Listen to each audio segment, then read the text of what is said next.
اللہم صلی علی محمد و علی آل محمد و بارک وسلم۔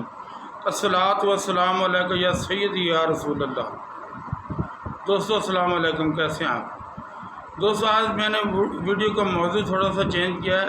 ویسے یہ میری فیلڈ نہیں ہے، لیکن جب ارد گرد کے حالات بہت زیادہ خراب ہوں تو انسان خاموش بھی نہیں رہ سکتا ہے، کیوں حق بیان نہ کرنا گنگا شیطان ہونے کی نشانی ہے۔ دوستو بات یہ ہے کہ آپ سوشل میڈیا اٹھائیں، یوٹیوب اٹھا لیں، فیس بک اٹھا لیں، کوئی بھی سوشل میڈیا کے متعلق کوئی بھی پلیٹ فارم آپ اٹھائیں تو آپ کو ایک ہی بحث نظر آئے گی، کربلا کی بحث، بنو امیہ بنو ہاشم۔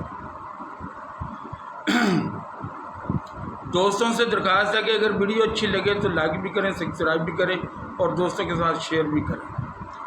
یہ بڑی دکھی دل کے ساتھ آج کی میں ویڈیو بنا رہا ہوں کہ ہم اپنی پستی کو نہیں دیکھ رہے اور جنت اور دوزخ بانٹنے پہ لگے ہوئے ہیں۔ میں نے اچھی طریقہ تھوڑا سا میں تاریخ کا طالب علم ہوں، میں نے پڑھا ہے کہ جب ہلاکو خان نے بغداد پہ حملہ کیا تھا اس وقت بھی حالات کچھ ایسے ہی تھے،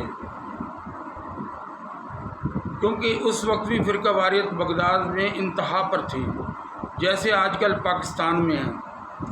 ایک بندے کی ویڈیو سنی تقریباً 2 گھنٹے 25 منٹ کی، 2 گھنٹے 25 منٹ وہ بکواس کرتا رہا مولا علی کے خلاف اور آپ کے خاندان کے خلاف۔ اچھا ایسے ہی آپ کسی شیعہ حضرات کی ویڈیو اٹھا لیں، وہ جتنا بھی ٹائم لگائیں گے، تقریر کریں گے، ان کے پاس ایک ہی موضوع ہوگا، صحابہ کرام کو برا بھلا کہنا، ان کی شان میں گستاخی کرنا، ام المومنین کی شان میں گستاخی کرنا۔ اچھے بھی عالم دین ہیں شیعہ میں، جیسے سید جواد نقوی ہے، کچھ اور بھی 1-2 نام ہیں، اچھے بھی ہیں، لیکن جو اس وقت سوشل میڈیا پہ ماحول بنا ہوا ہے، اس ماحول کو دیکھتے ہوئے مجھے ایک حدیث یاد آئی کہ حضور نبی رحمت صلی اللہ علیہ وسلم نے ارشاد فرمایا ہے ایک بہت فتنہ برا دور آنے والا ہے۔ مولا علی نے یہ نہیں پوچھا یا رسول اللہ فتنہ کیسے آئے گا، کہاں سے آئے گا، کیسا ہوگا، آپ نے پوچھا یا رسول اللہ اس سے بچنے کا طریقہ۔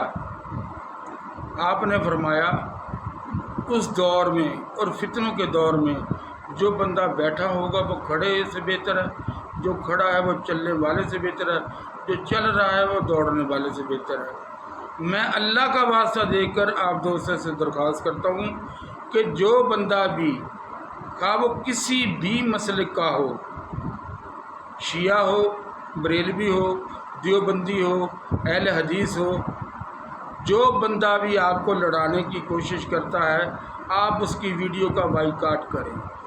اور میں حیران ہوں کہ سب سے زیادہ ویوز جو پڑھتے ہیں وہ متنازع ویڈیو کو پڑھتے ہیں۔ یہ لوگ جو آج بیٹھ کر جنت اور دوزخ بانٹ رہے ہیں، علماء کرام ہیں، گالیاں دے رہے ہیں سیدھی صحابہ کرام کو، گالیاں دے رہے ہیں اہل بیت کو، ان کو اپنا پتہ ہے کہ انہوں نے جنت میں جانا ہے یا دوزخ میں جانا ہے۔ دوستو ان حالات میں ہمیں کیا کرنا چاہیے؟ ہمیں صرف اور صرف قرآن کو اپنا سہارا بنانا چاہیے، ہمیں قرآن سے مدد لینی چاہیے۔ قرآن ہماری مکمل رہنمائی کرتا ہے اور قرآن کے مطابق اپنی زندگی گزارے اور بچیں۔ کس چیز سے بچیں؟ سیاست سے بچیں، فرقہ واریت سے بچیں، اور یقین مانیں آپ کی نسلیں سنور جائیں گی۔ اگر آپ نے ان دونوں پارٹیوں کی باتوں کو سیریس لینا شروع کر دیا تو پھر بربادی میرا بھی اور آپ کا بھی مقدر ہے۔ اگر آپ نے ان کو اگنور کرنا شروع کر دیا تو پھر کامیاب ہوں گے آپ بھی اور میں بھی، کیونکہ پہلے ایک دور تھا جب حکمران ڈنڈا اٹھاتے تھے، عوام کو کہتے تھے ہمیں کما کے دو۔ اب یقین کرے ہر آدمی اپنی پیٹھ پہ خود کوڑے مار رہا ہے، اتنا تیز بھاگ رہا ہے، اتنا تیز بھاگ رہا ہے کہ وہ پیچھے مڑ کے دیکھ نہیں رہا ہے، اپنے رشتوں کو بھول گیا، اپنے آپ کو بھول گیا انسان۔ اتنا بھی دولت کے پیچھے نہ بھاگیں کہ آپ اپنے آپ کو بھول جائیں، اپنے آنے کا مقصد بھول جائیں۔ جو بندہ بھی اس وقت اس دنیا میں یزید کے خلاف بات کر رہا ہے، امام حسین کے حق میں بات کر رہا ہے، یا جو یزید کے حق میں بات کر رہا ہے، امام حسین کے خلاف بات کر رہا ہے، میرا ان لوگوں سے ایک سوال ہے، وہ جن کا آپس میں معاملہ تھا، تعلق تھا، لڑائی تھی، جھگڑا تھا، وہ تو سب کے سب ہیں اللہ کے پاس۔ اب اللہ جانے، اس کا رسول جانے، ان کا معاملہ جانے۔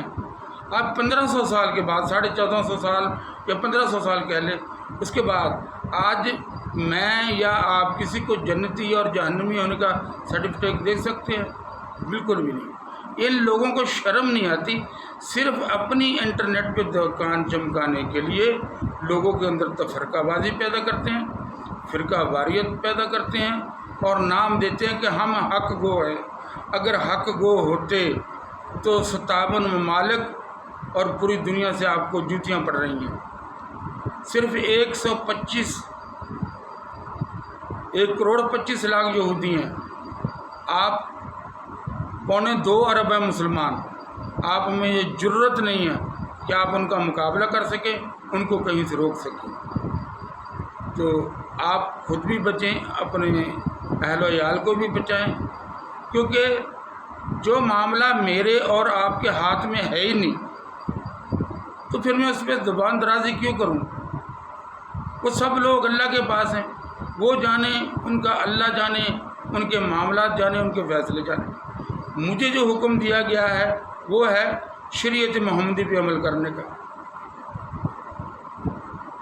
اب باغ فدق کس کو کیا کرنا چاہیے تھا کہ سیدہ خاتون جنت بھی وہیں پر ہے، سیدنا ابو بکر صدیق اکبر بھی وہیں پر ہیں، کربلا کے ظالم بھی وہیں پر ہے، کربلا کے مظلوم بھی وہیں پر ہیں۔ لہذا مجھے اور آپ کو چاہیے کہ اس معاملے میں اپنی زبان خاموش رکھیں، اور جو فرقہ واریت کی آگ بھڑکا رہے ہیں ایسے لوگوں سے خود بھی بچیں اور اپنی نسل کو بھی بچائیں۔ یہی آج کا پیغام تھا۔ دوسری ویڈیو انشاءاللہ راہ سلوک کے مسافر کے نام سے اپلوڈ کروں گا کل یا پرسوں۔ السلام علیکم۔